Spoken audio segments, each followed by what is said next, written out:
সকল শিক্ষার্থীকে স্বাগত জানিয়ে শুরু করছি ম্যাথ ক্লাস। আজকে আমি ম্যাথ ক্লাসে পঞ্চম শ্রেণীর গণিতের অনুশীলনী 11 এর খ, পৃষ্ঠ নম্বর হচ্ছে 131, প্রশ্ন নম্বর হচ্ছে 3।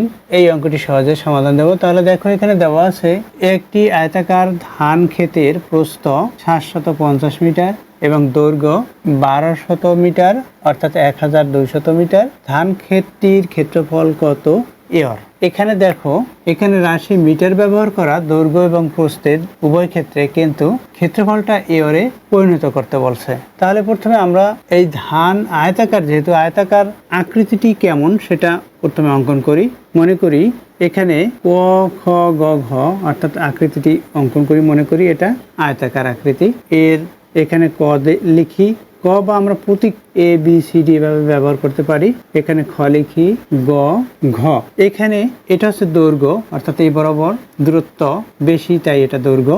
দৈর্ঘ্য কত? এটা মনে করি 1200 মিটার। মিটারে শুধুমাত্র মি লিখি। এটা প্রস্থ, প্রস্থ হচ্ছে 750 মিটার। দেখো, এখানে যে প্রস্থ অর্থাৎ ক খ এবং গ ঘ এই দুইটা সমান পরস্পর। আবার এখানে 1200, এখানে এটা, এই দুইটাও পরস্পর সমান, অর্থাৎ এখানে ক ঘ এবং খ গ এরা পরস্পর সমান, অর্থাৎ বিপরীত বাহুগুলো পরস্পর সমান। তাহলে আয়ত হবে।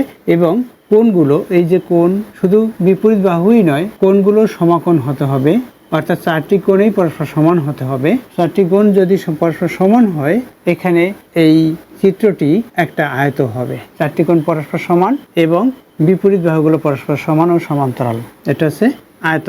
অর্থাৎ এটা চারটি বাহু দ্বারা সীমাবদ্ধ ক্ষেত্রকে চতুর্ভুজ বলা হয়। সুতরাং আয়ত একটি চতুর্ভুজ বা এটা চতুর্ভুজ আকৃতি।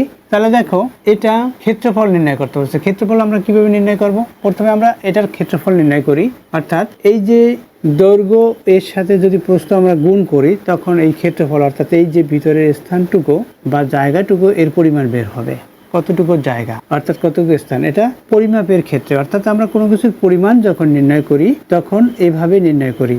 অর্থাৎ এটা যেহেতু জমি, একটা ধান ক্ষেত, এর পরিমাণ যদি আমরা নির্ণয় করতে চাই, তাহলে এই দৈর্ঘ্যের সাথে প্রস্থ গুণ করতে হবে। অর্থাৎ এখানে 1200 সাথে 750 গুণ করতে হবে। গুণ করলে কি হবে? এর ক্ষেত্রফল হবে, অর্থাৎ বর্গ মিটার। যেহেতু রাশি মিটার, তাই বর্গ মিটার হলো। এটা কি ধান ক্ষেতের ক্ষেত্রফল। এটা হচ্ছে ধান। আমি এখানে ক্ষেত্রফল, ক্ষেত্র লিখে দিই, ক্ষেত্রফল। এখানে ধান ক্ষেত্রফল, অর্থাৎ ধান ক্ষেতের ক্ষেত্রফল, এটা লিখে রাখলাম। এই দুটো যখন গুণ করব তখন সেটা হবে উত্তর, মানে তত বর্গ মিটার। দেখো, এরপর যে উত্তরটা আমরা পাবো, এরপর এওয়ারে পরিণত করতে বলছে। এওয়ার কি? আমরা জানি 1 এওয়ার সমান 100 বর্গ মিটার। এটা আমরা জানি, এটা একটা সূত্র। 1 এওয়ার সমান 100 বর্গ মিটার। তাহলে এখানে যে ক্ষেত্রফল যেটা পাবো, সেই ক্ষেত্রফলকে যদি 100 দিয়ে ভাগ দেই, তাহলে যে উত্তর পাবো সেটা এওয়ার হবে। তাহলে লিখি, যা দেওয়া আছে প্রথমে, এখানে যে প্রশ্নে যা দেওয়া থাকে সেটা প্রথমে লিখে নিতে হয়। দেওয়া আছে লিখি, এখানে দেওয়া আছে বা দেওয়া আছে, নম্বর 3 দেওয়া আছে বা দেয়া আছে, সংক্ষিপ্ত লিখি আমি, দেয়া আছে লিখি। কি দেয়া আছে? ধান ক্ষেতের প্রস্থ। প্রথমে দেখো, আয়তাকার ধান ক্ষেতের প্রস্থ, আয়তাকার উল্লেখ করলে ভালো হবে। আয়তাকার ধান ক্ষেতের প্রস্থ 750 মিটার। এটা মিটারে শুধুমাত্র মি লিখে রাখলাম সংক্ষিপ্তভাবে। এবং আর কি দেওয়া আছে? আয়তাকার ধান ক্ষেতের, একই লেখাবিরে কমা ব্যবহার করছি, দৈর্ঘ্য এটা দেওয়া আছে। তাহলে আয়তাকার ধান ক্ষেতের দৈর্ঘ্য কতটুকু দেওয়া? 1200 মিটার। এখন যেহেতু আয়তাকার, আমরা জানি আয়তাকার ক্ষেত্রের ক্ষেত্রফল, সেই সূত্রটা লিখবো প্রথমে, কারণ এটা তো ধান ক্ষেত। আমরা জানি আয়তাকার ধান ক্ষেতের ক্ষেত্রফল এভাবে হবে না, যে সূত্রটি যেভাবে সেভাবে লিখবো। প্রথমে সূত্রটি লিখে নেই। তাহলে কি লিখবো? দেখো, লিখি, আমরা জানি সূত্র বিদায় আমরা জানি দিয়ে লিখতে হয়। আমরা জানি আয়তাকার ক্ষেত্রের ক্ষেত্রফল সমান দৈর্ঘ্য গুণ প্রস্থ বর্গ একক। এটা আমরা জানি সূত্র। আয়তাকার ক্ষেত্রের ক্ষেত্রফল হচ্ছে দৈর্ঘ্য গুণ প্রস্থ। এখানে দৈর্ঘ্য গুণ প্রস্থ হচ্ছে আয়তাকার ক্ষেত্রের ক্ষেত্রফল। আয়তাকার ক্ষেত্রটি কি? জমি, ধান ক্ষেত, যে কোনো। এখানে ধান ক্ষেত দাও, তাহলে আয়তাকার ধান ক্ষেতের ক্ষেত্রফল এই ক্ষেত্রের স্থানে ধান ক্ষেতের হবে। আমরা যেহেতু নির্ণয় করতে পারছি, অতএব আমরা যেহেতু নির্ণয় করব, তখন এই সূত্র অনুসারেই লিখে যাব। সুতরাং অতএব আয়তাকার ধান ক্ষেতের ক্ষেত্রফল, ধান ক্ষেতের ক্ষেত্রফল সমান দৈর্ঘ্য কত দেওয়া? এখানে 1200 মিটার গুণ প্রস্থ কত দেওয়া, প্রস্থ হচ্ছে 750 মিটার, এটা দেওয়া আছে সমান।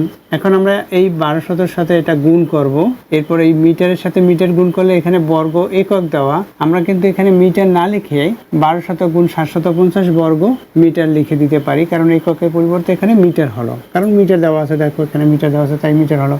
অর্থাৎ আমরা এটা না লিখে এখানে আমি অথবা লিখে রাখি অর, লিখে রাখি অর, এটা আমরা লিখতে পারি যে 1200 গুণ 750, এখানে বর্গ আছে, দেখো এই বর্গ আছে, বর্গ লিখলাম, এককের স্থানে মিটার হবে, ময়ূরশ্রী লিখে রাখলাম, বর্গ মিটার, এটা লিখতে পারি, কারণ এটা লেখা বেশি ভালো হবে, কারণ আমরা তো এই যদি মিটার সাথে মিটার গুণ করি বর্গ মিটার লিখতে পারি পরে, সেটাও হয়, আবার এটা লিখলেও হবে। এখন আমরা এটা গুণ করে গুণফল নির্ণয় করবো, যে কোনো একটা লিখবো, এটা অথবা এটা। দেখো গুণ করি, এখানে কত কত গুণ করতে হবে, 1200 সাথে 750, আমরা শূন্য বাদ দিয়ে গুণ করি, তাড়াতাড়ি হবে যাতে। এখানে 750 অর্থাৎ শূন্য বাদ দিয়ে লিখলাম, শূন্য এখানে আমরা দেখতে পাচ্ছি দুইটি, এখানে একটি, তিনটি, আমরা মনে রাখবো তিনটি শূন্য আমরা গুণ করার পর গুণফলে দিয়ে রাখবো।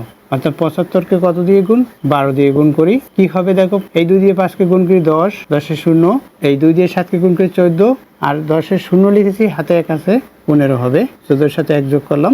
এরপরে যখন একটি অঙ্ক দিয়ে গুণ করেছি তখন ডান দিক থেকে একটি অঙ্ক বাদ যাবে, অর্থাৎ একটি অঙ্ক বাদ দিয়ে আমাদের এখানে শূন্য লিখতে হবে বা ক্রস চিহ্ন লিখতে হবে। 1 দিয়ে গুণ করি, 1 দিয়ে গুণ করলে 75ই হবে, এই 75 হলো। এখন যোগ করি, আমরা যোগ করলে কি হবে, শূন্যের সাথে শূন্য যোগ করি শূন্য হবে, 5-এর সাথে 5 যোগ করি 10, 10-এর শূন্য, 7-এর সাথে 1 যোগ করি 8, আর 10-এর 1 আছে, যোগ করি 9, 8-এর সাথে 1 যোগ করি 9, কত হচ্ছে 900। আর এখানে কয়টি শূন্য বাদ দিয়েছিলাম, 3টি, 1টি 2টি 3টি, অর্থাৎ 9-এর পরে 5টি শূন্য, এখানে লিখে দেই, 9-এর পরে কয়টি, 1টি 2টি 3টি 4টি 5টি শূন্য, এরপর হচ্ছে বর্গ মিটার। এটা হলো এত ক্ষেত্রফল হলো আয়তাকার ধান ক্ষেতের ক্ষেত্রফল নির্ণয় করো, সেটা যদি বলে এইটুকু এর না লিখে তখন এই পর্যন্ত লিখলে হবে। এখন আমরা এর অনুসারে করবো, অর্থাৎ কত এর, এই যে 9-এর পরে 5টা শূন্য, অর্থাৎ একক, দশক, শতক, হাজার, অযুত, লক্ষ, 9 লক্ষকে আমরা ভাগ দেব কত দিয়ে, 100 দিয়ে ভাগ দেব।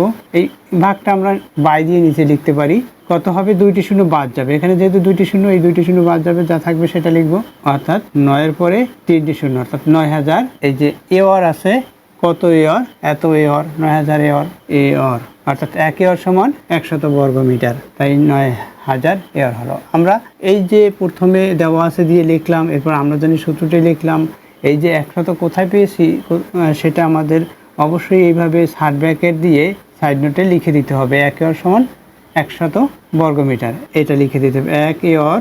যদি আমরা এখানে সূত্র লিখে রাখি, এইটা লেখার পরে আমরা জানি দিয়ে সূত্র দুইটা লিখি, 1 এর সমান 100, এই যে যেমন আয়তাকার ক্ষেত্রে ক্ষেত্রফল লিখলাম, এরপর 1 এর সমান এবং 1 এর সমান 100 বর্গ মিটার, এভাবে যদি লিখে রাখি তখন এখানে আমাদের যেহেতু দিয়ে এটা দেখানোর প্রয়োজন হয় না, দেখালে ভালো হয়।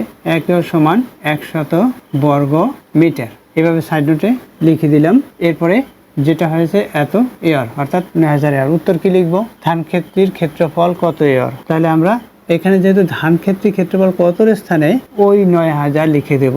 উত্তর প্রথমে লিখে রাখবো, তারপর উত্তর লিখতে হয়। প্রথমে লিখে রাখবো ধান ক্ষেত্রের ক্ষেত্রফল 9000 এর, উত্তর 9000 এর, এভাবে লিখতে হবে। তাহলে উত্তর এখানে উত্তরে সরাসরি লিখে দেই, ধান ক্ষেত্রের ক্ষেত্রফল 9000 এর, এটা হচ্ছে উত্তর। আশা করি বুঝতে পেরেছো এই অঙ্কগুলো কিভাবে করতে হয়। অর্থাৎ এতক্ষণ ম্যাথ ক্লাসের সাথে থাকার জন্য সকলকে ধন্যবাদ জানিয়ে আজকের মতো বিদায় নিচ্ছি।